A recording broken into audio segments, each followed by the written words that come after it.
Seven Land Productions presents Crystal Blue, Season 1, Episode 1, Arrival.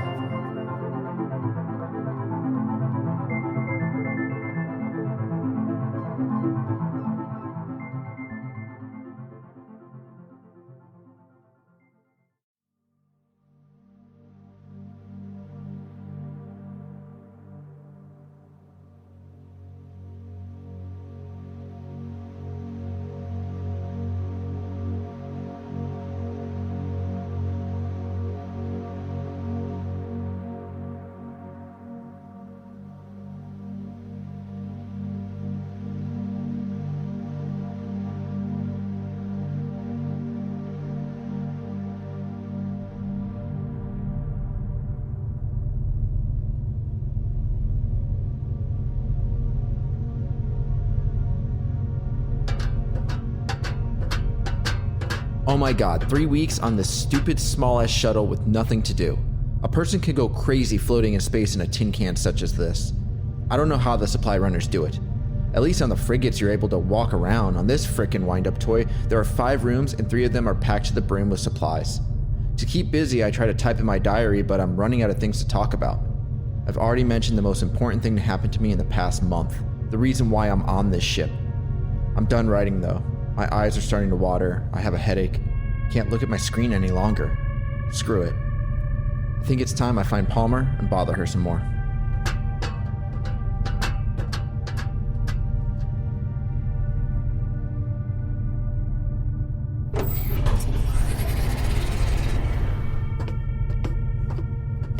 Of course she would be in the cargo hold, reading. What do you want? What are you reading? What do you want? When do we hit Thera II? In 2 hours. What? Since when? Since Gavin fixed the issue with the thrusters, they announced our arrival over the intercom like 2 minutes ago. You didn't hear it? Palmer was a bitch. Simple as that. She hated conversing. She hated being around people. Every single time I tried to open the door of communication, she shut it right in my face. Are you seriously going to stand there and watch me read? Are you seriously going to read while I stand here? Oh my god. What? I like seeing bookworms in their natural habitat. Go away, Stooge. My name was actually Caden Arius Quint. Stooge was a nickname I picked up in boot, derived from my crazy antics and clumsy demeanor. Sadly, it stuck. Don't you have some feelings to write down? You know, this is going to be great. I think you have some crazy notion that once this ship lands, we part ways, but you know that's not the case. We have at least another year together. You'd think you'd be a bit friendlier. You know, you could try being cordial, ask me how my day was. Or I could ask you to fuck off. You do love your rhetorical questions. It's not rhetorical. Well then, that's just rude. I'm out. Palmer tried to leave, but I wouldn't let her. Seriously, what's your problem? My problem is I don't want to be here. Well... And I don't belong here. That's debatable. What? She stopped and turned to face me. Come on, you don't belong here? You really believe that? I'm not like you. Bullshit, you stole an EDF dropper and a month's worth of food. I didn't steal it. I took a detour with it. And gave it away to civilians. That was military food. Those people needed it, and it was extra food. Still counts as stealing. How do you even know all this? I, read the logs. Of course you did. Can you just stay out of my business? I'm trying to explain to you why you're here. You're not a saint. Delivering food to starving people is more honorable than that stunt you pulled. I'm just saying we're not as different as you may think. Yes, we are. Now, we have less than 2 hours on this ship. Do you think you can fuck off for that amount of time? Fine. Forget it. Wait. What now? How do you know about the stunt I pulled? I read the logs. And you say we're not alike. Go away. Go away? Like there was anywhere to go. She acts like what she did was for the greater good, but it doesn't matter. It was illegal. She's lucky she's heading to Thera II and not to jail, just like me. The Earth Defense Force, or EDF, consists of more than 200,000 military leaders and close to 50 million troops. She's but one person among that 50 mil, and so am I. People say that when you do something illegal or something against protocol that warrants punishment, the best outcome is being sent to one of the Theras. It beats jail time, and it beats a dishonorable discharge. The Theras are a group of planets on the outskirts of the galaxy, near the White Line. They are inhabited by small outposts that help monitor space control. The EDF is worried about another moon war. The moon war of 2450 cost Earth more than 80 million troop and civilian lives. The wars between Earth and the alien menace known as the Calamonians, or Cals for short, nearly broke us. But luckily, a truce developed. Now, humans can concentrate solely on exploring space and discovering new habitable worlds. Of course, it must remain in our zone. That's what the truce states. Ever since scientists developed the tower purifiers, humans have been able to bring breathable air to once uninhabitable planets and moons. While I'm always up for visiting a new place, Thera II is not my idea of fun. I heard it sucks. It's one of the oldest planets with life that we discovered, yet no one wants to build on it. There's only one outpost and 3 purifiers. All I hope for is a short couple of years and out. Couple of years. Jesus.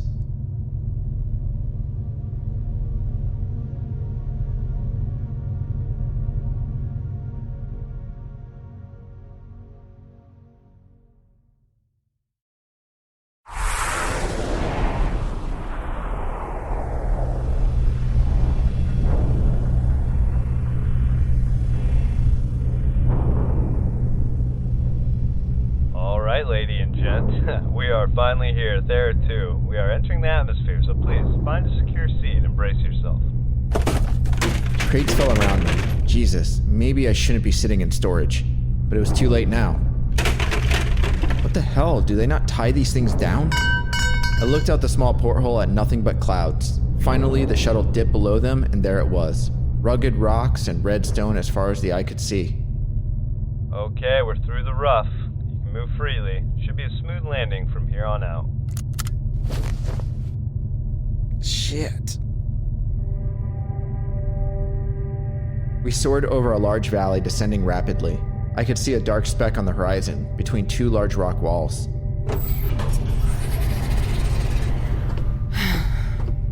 Hey Palmer, what's this place called again? Crystal Blue. The outpost is called that? That's what you just asked, right? Really? Attitude? You walked in here. It doesn't mean I want to talk. The shuttle was making its turn toward the small outpost landing pad. The place was completely gray, paint chipped off its walls. Side paneling and shutters were completely rusted. It looked like weather and age really did a number on it. Hey Palmer, this place doesn't look like a crystal blue, more like a muddy gray. And she's gone. Nice talking to ya! Bitch.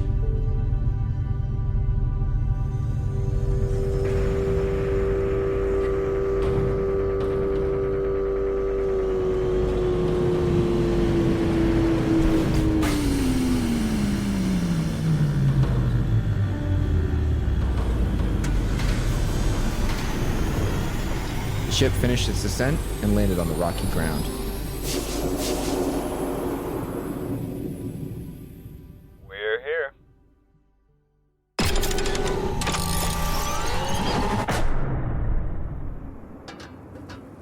I was on the stupid shuttle for 3 weeks and I still couldn't tell you the pilot and co-pilot's names. The pilot was waiting by the exit ramp and gave me a short nod as I walked by. Have fun here, guy. I carried my one bag down the ramp. The heat hit me instantly. Thera II had 2 suns and you could definitely feel it. Palmer was waiting at the bottom. I don't know how she was able to take more than one bag with her, but she did. So much for military training and packing light. Huh. I thought hell would be hotter. We stood there in the heat gazing at the large gray complex. It consisted of one main building and 2 smaller buildings, all of which were connected by a series of hallways and catwalks. A large tower stood on the left side, about 5 stories tall, a radar dish and turret at the very top. The main door to the building slid open and 3 men walked out. They were all in casual dress. but one man wore a captain's hat. That must be Captain Dana Hiltz. Captain Hiltz. The pilot pushed between me and Palmer and extended his hand. Gavin! They shook hands. What a warm welcome. I missed you the last time out. Well, I got the call from the hospital a moment before takeoff. By the way, it's a girl. Congratulations. Thank you. The captain was clean-shaven and tall. The shirt he was wearing made his medium build seem more muscular. Where's Reeves? In the back, getting stuff ready for unloading. Worm, why don't you help him out? All right, but I'm only doing food. This way. Worm, a short, fat, bald man, followed the pilot, or Gavin, onto the shuttle. Captain Hiltz took off his shades and approached Palmer. He stared at her a moment. The other man standing behind the captain grinned. He was tall, with a chiseled jawline and 5 o'clock shadow. You must be Victoria H. Palmer. Sir, yes, sir. The captain turned to the man behind him who was chuckling. Pull it together, Carter. Yeah, sorry, sir. Listen, Palmer, that sir nonsense is not really needed. Not here. The only time you need to address me as sir is if you do something wrong or if you can tell I'm in a bad mood. Oh, okay, sir. Okay. And you must be Caden A. Quint. I am. He mainly goes by the name Stooge. Is that right? You got yourself a nickname. Yes, sir. Yes. Yes, I do. Although it's not one I personally picked out. Most nicknames aren't. Now listen, you guys need to relax. I know you aren't happy to be here, but you did something wrong and this is your punishment. Hell, that's why we're all here. Honestly, it's not that bad. Right, Carter? Not at all. I'm sure you were briefed on how all this works, but I'm going to run down the basics real quick so we can get out of this heat. You're here because you did something you weren't supposed to do while wearing the uniform. Instead of paying a fine, getting dishonorably discharged, and going behind bars, you're here. And let me tell you something, you're lucky. Being sent to one of the Theras as punishment means the military still wants you. So, serve your time here and make the best of it. The average punishment is 2 to 3 years, so if you get less, count yourself lucky. The terms of punishment have yet to be sent, but they should arrive very soon. When they come in, I will let you know. While the overall attitude here is one of relaxation, that does not mean there isn't work to be done. This is a military outpost after all, and we do more than just monitor space travel. After Carter here gives you a tour of the facility, you'll enter the screening room and select whatever jobs are available. As you know, there are only 3 AP towers on this planet that are operational. The closest one provides clean air for a radius of about 1,200 kilometers. We are currently in the process of building another tower in the hopes of spreading breathable air. Maybe one day this planet will be fully colonized. Markers have been placed from this valley to the edge of the plains. This marks where air becomes less purified. If you plan on leaving the AP tower safe zone, you need to bring oxygen with you. We have plenty of tanks, but don't leave the area. There's nothing out there, okay? Okay. Okay. Good. Carter will run down the rest. I'm going to help with the supplies and I will see you two later. Hopefully we will have the terms by then and we can find out exactly how long you'll be staying with us. All yours, Carter. Thanks, Captain. It's funny. He acts like you're staying with his family when in actuality he may be leaving for you two. His term's winding down. How long has the captain been here? Longest of us all. His term's 6 years. He's got like a year and a half left. Jesus, 6 years? Average may be 2 to 3, but sometimes it's much greater. Depends on what you did. Depends on what the courts rule. But 5 years or more is very rare. What about you? 3 years total. Already served 2. Most everyone else here is serving 2 or 3. Only one other person's serving a longer term than me. That's Sarko. He's been here 3. Has another year and a half to go. Oh, man. Don't worry yourselves. Now come on. It's only going to get hotter out here. Let's begin the tour. Carter led us towards the outpost known as Crystal Blue. When we walked through the main entrance, Carter told us to put our stuff down in the corner. We would grab it later. He led us on a tour of the first floor, showing us the mess, the kitchen, the rec room, maintenance, storage, the garage, the first floor of the barracks, and the communication systems room. We were introduced to a few people, Maisie in communications, Ferris and Rich, who were mechanics, and who were also asleep at their desks, and Dr. Yoon was obviously the outpost doctor. We were introduced to another woman, but I forgot her name. Carter said there were usually 15 people in total stationed here. After touring the first floor, we took an elevator up to the second floor. The elevator ride was slow for only going up one level. It creaked and groaned as if it wasn't used to operating.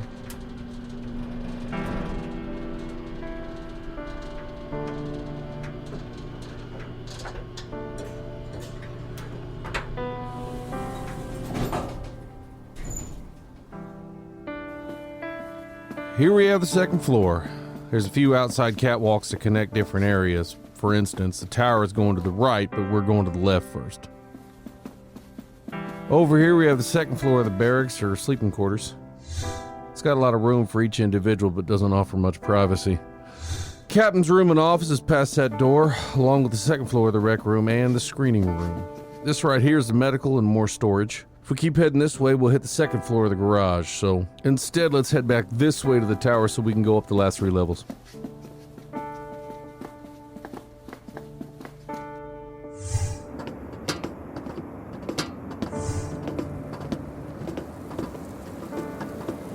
We headed to the tower. Once there, we ascended the stairs to the next level. Level 3 only had one outside catwalk that led to what looked like the roof of the barracks. There was only a small maintenance shed that Carter said was just more storage.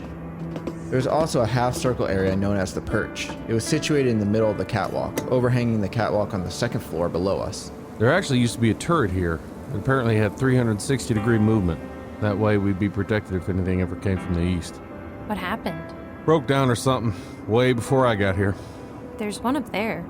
Palmer pointed to the half-circle perch 2 floors up and attached to the front of the tower. Yeah, I mean, that's something, except it's fixed. It'll do a great job if the enemies decide to come from one direction. What enemies? He shrugged and we got back into the stairwell. Level 4 and 5 are only in the tower. We'll bypass level 4 since there isn't really anything to it except for electrical and a couple supply closets. We reached the top of the tower, the highest point of the whole outpost. Here, there was a large domed roof that housed the turret. This one was actually in place. And then, on top of everything, a large radar dish. That's basically all that's here. Man, this area is barren. The valley that Crystal Blue sits in isn't much. And because we're so close to the Davi Desert, it does get pretty hot around here. It's not the prettiest area to set up an outpost, but it does keep us out of harm's way when it comes to wildlife. Is there much wildlife? I heard many of the animals died out due to the introduction of increased oxygen and nitrogen levels. Yeah, the AP towers did disperse much of the wildlife found in these parts, but the towers were built in the plains. Not far from the desert. Wasn't much life there to begin with. Here either. Another one is being built, right? Northeast of this valley, in the desert. It's about a day's ride. It's still far from finished. The tower itself has been constructed, but the interior needs a lot of work. Sadly, I think that job's gonna fall on you guys. The last 2 recruits that served here were builders, meaning they worked on the tower. Now that they're gone, we're lacking in that area. And since it looks like the captain's still busy unloading supplies from the shuttle, I think we should head down to the screening room so you guys can get acquainted with what you'll be doing on your stay. Oh, cool. I can't wait. This feels like a really shitty timeshare. Will you shut up? Carter, is it really not that bad here? You know what? You too hungry? I bet there's some food left from lunch. I could eat. Let's do that for the screening room. We got time. And that way we can discuss CB a little bit more. CB? Crystal Blue, dumbass.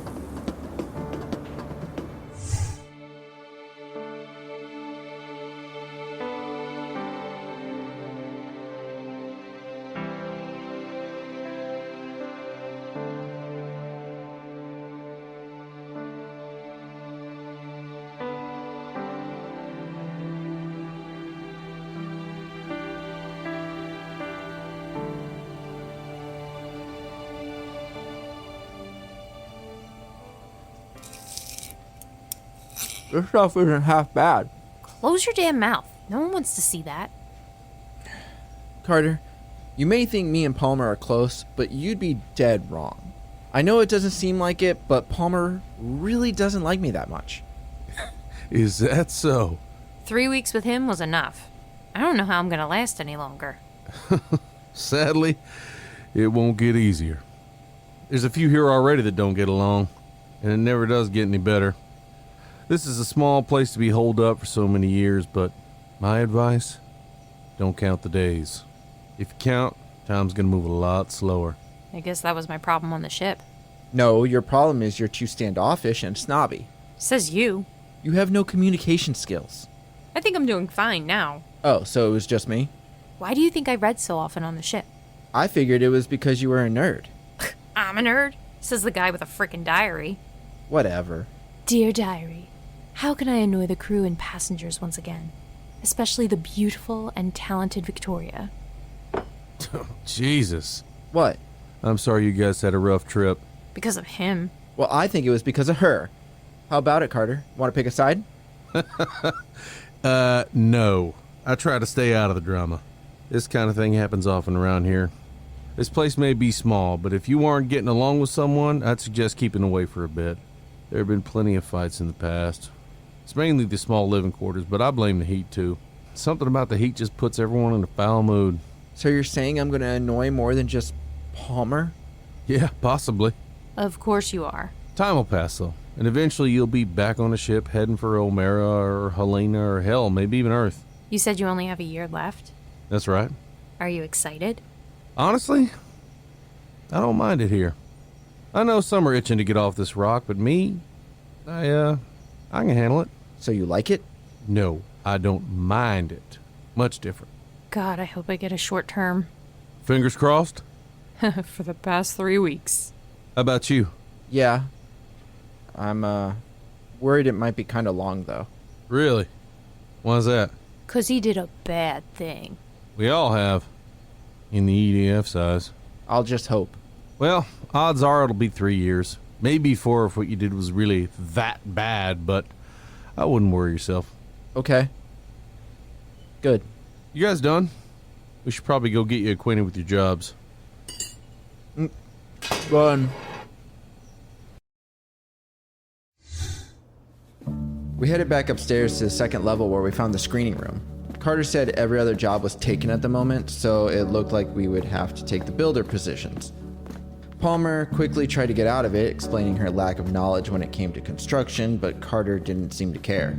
Apparently, that was what the screening room was for, teaching us how to do the job that needed to be done.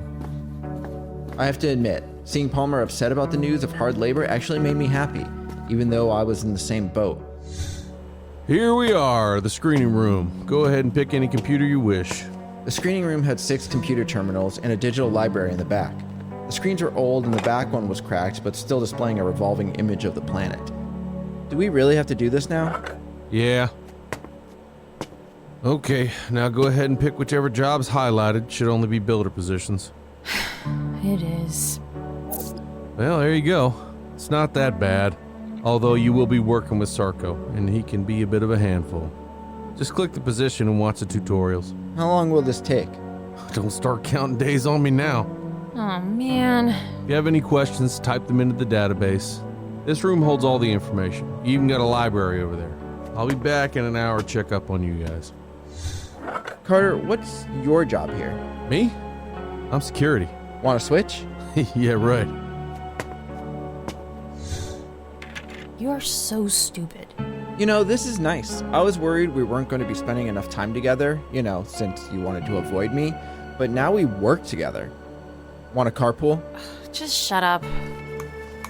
Palmer slid on her headphones and started watching the tutorials on her screen.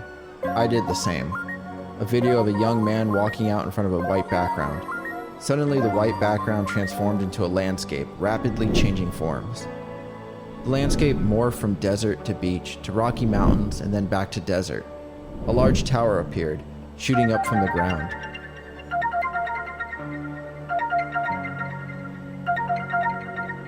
Hello, my name is Cyril. The man, dressed all in black, explained the history of Air Purifying Towers.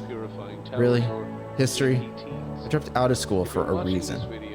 It wouldn't be so bad if a man didn't have such a dry, monotone voice. Dates and people started popping up around him as he explained the founders and scientists that helped make AP Towers possible. Oh God, I was 5 minutes in and already extremely bored. I would try to catch some Z's, but I'm pretty sure Palmer would tattle on me. I looked over, but she was concentrating. Okay, maybe just for a moment. I closed my eyes. But how did these large towers come to be? Well, Alexander Freeman was the man responsible.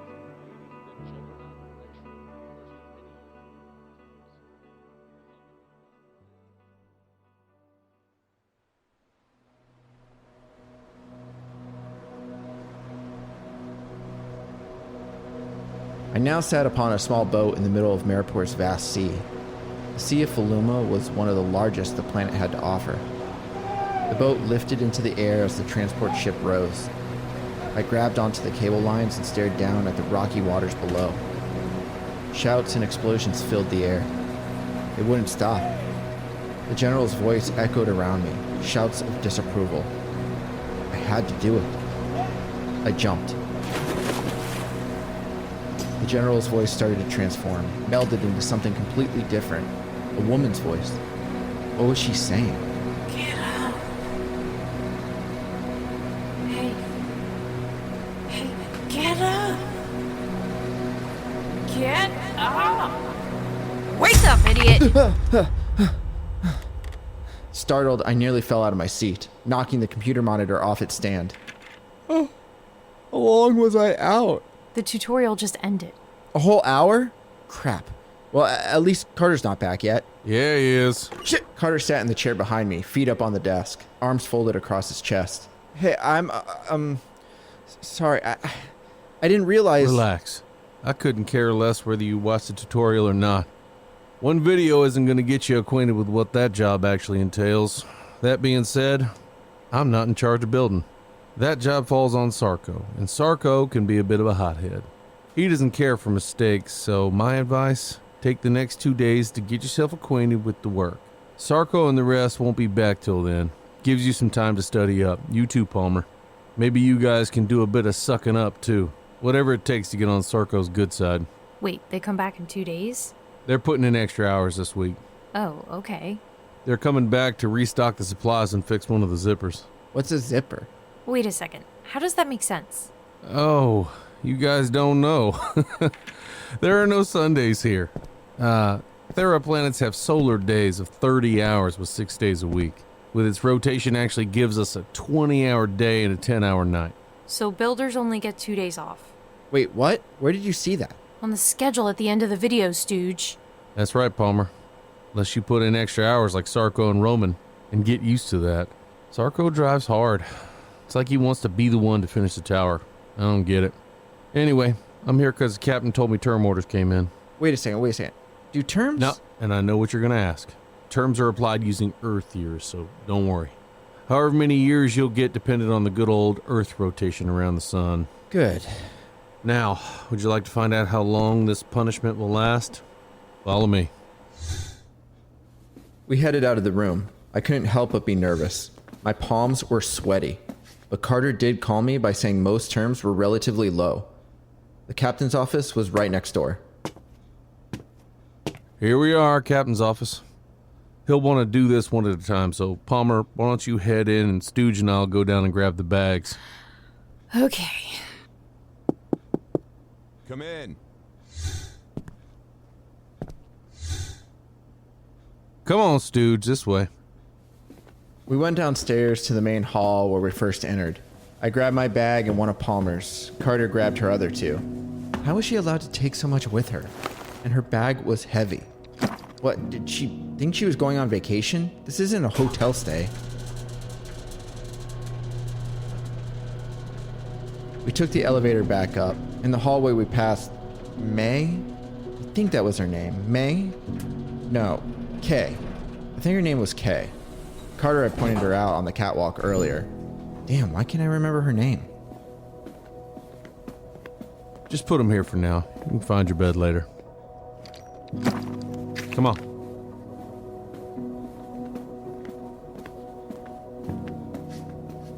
Palmer was just stepping out of the captain's office.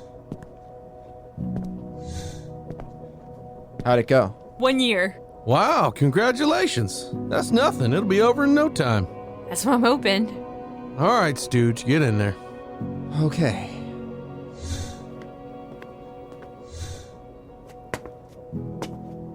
See, most people serve shorter terms. Last 3 people to arrive served their terms and took off before any of us mainstays got to leave. It's like they were never here. Still, I shouldn't even be here. Don't let any of the higher-ups hear you saying things like that. They're liable to tack on more time. Sorry, just venting.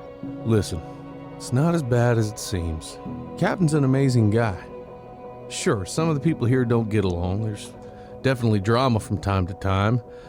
Dr. Yoon and Rich both have feelings for Maisie and communications, so I'd stay out of that love triangle. Sargo hates everyone except for Roman. The mechanics, Ferris and Rich, are really close, but they do not get along with the builders. That's more work-related, though. Don't let the titles fool you. The mechanics build, the builders break. Bull stays to himself most of the time. Worm and Yara often argue about a multitude of things. As for Kay, she's quite friendly, although her and Max sometimes go at it, but that's because Max, who's an extremely smart guy, has a tendency to talk down to people. Maisie and Max don't get along too well either. Is there anyone you don't get along with? Not really.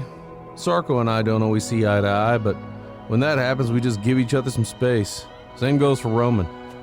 You gotta think of this place as a really intimate high school.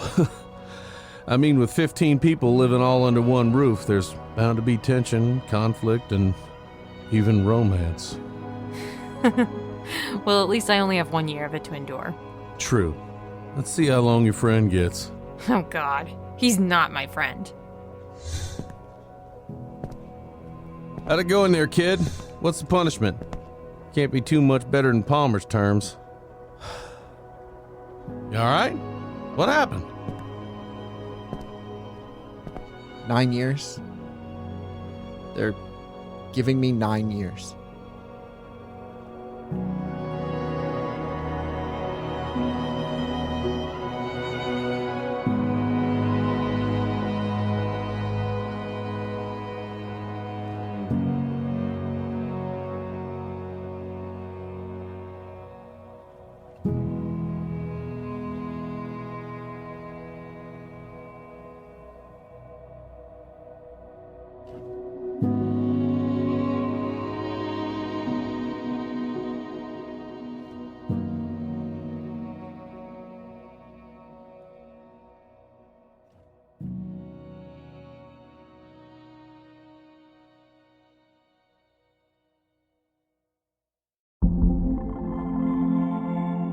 Crystal Blue.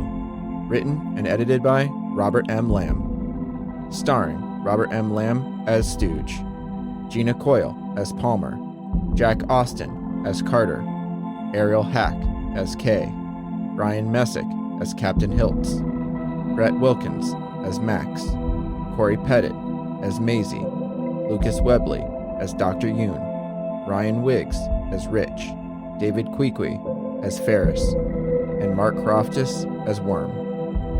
Co-starring Joseph Rodriguez. Music provided by Kevin MacLeod of Incompetech.com and Artlist.io. If you enjoy the show, don't forget to visit 7lamb.com for more audio dramas such as this one. And don't forget to rate and review.